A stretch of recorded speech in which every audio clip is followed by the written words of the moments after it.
when the COVID vaccine is injected into your arm, we now know that only 25% of it actually stays in your arm. And the other 75% is literally collected by your lymphatic system and fed into your circulation. So these little packages of messenger RNA, and by the way, in a single dose of a Moderna vaccine, there are 40 trillion messenger RNA molecules, 40 trillion that are injected into your arm.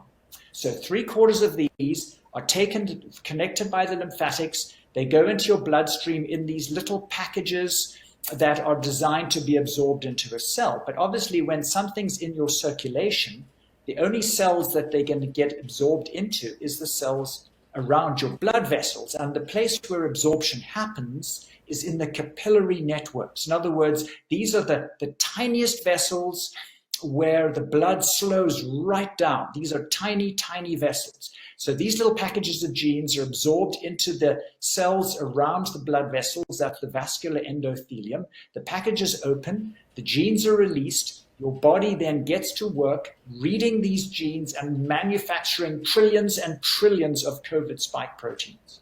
Because even though you get 40 trillion genes, each gene can produce many, many COVID spike proteins. So, and the purpose of the spike proteins is that your body recognizes this as a foreign protein and will make antibodies against it so that you're then protected against COVID. That's the idea. But here's where the problem comes. In a virus, in a coronavirus, that spike protein becomes part of the viral capsule. In other words, it's part of like the cell wall around the virus called the viral capsule. But it's not in a virus, it's in your cells. So it therefore becomes part of the cell wall of your vascular endothelium, which means that these cells that line your blood vessels, which are supposed to be smooth so that your blood flows smoothly, now have these little spiky bits sticking out. So it is absolutely inevitable that blood clots will form because your blood platelets circulate around in your vessels.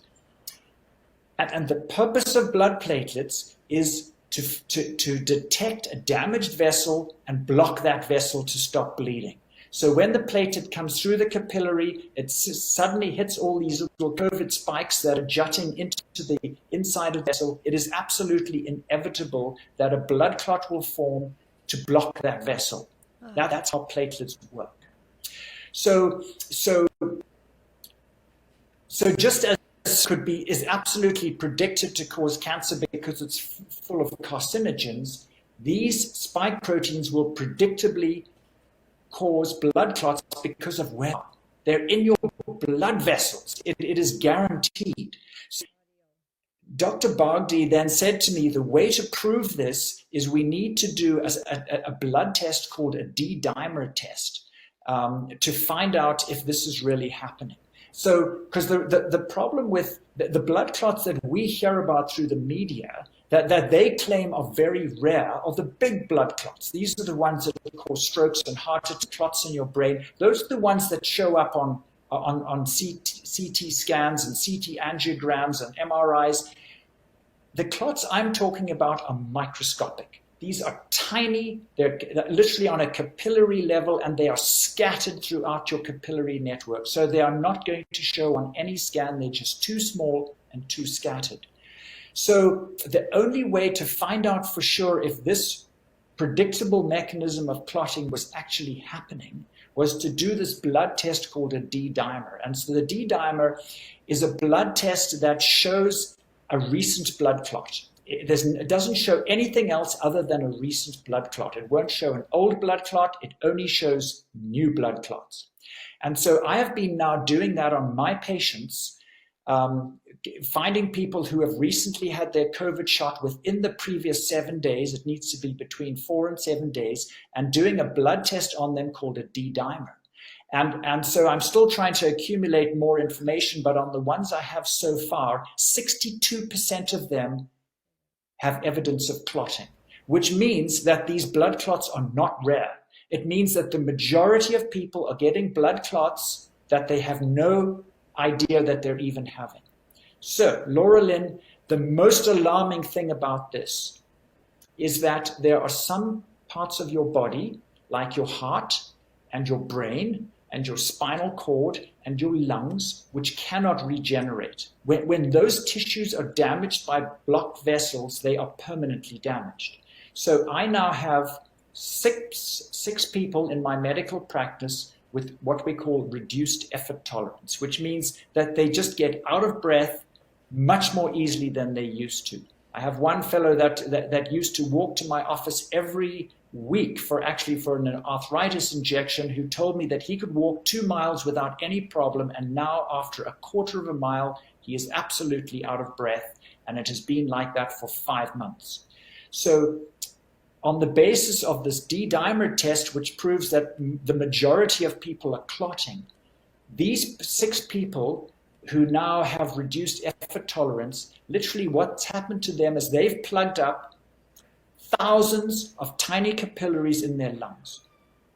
And the terrifying thing about this is not just that these people are now short of breath and can't do what they used to be able to do, but once you block off a significant number of blood vessels through your lungs, your heart is now pumping against a much greater resistance to try and get the blood through your lungs. And so that causes a condition called pulmonary artery hypertension. It's literally like high blood pressure in your lungs, because the blood can't get through because so many of the vessels are blocked. And the terrifying thing of this is that people with pulmonary artery hypertension usually die of right-sided heart failure within 3 years. So the huge concern about this mechanism of injury is that these shots are causing permanent damage, and we haven't, and the worst is yet to come, because, there's some tissues in your body, like intestine and liver and kidneys, that can regenerate to quite a good degree, but brain and spinal cord and heart muscle and lungs do not.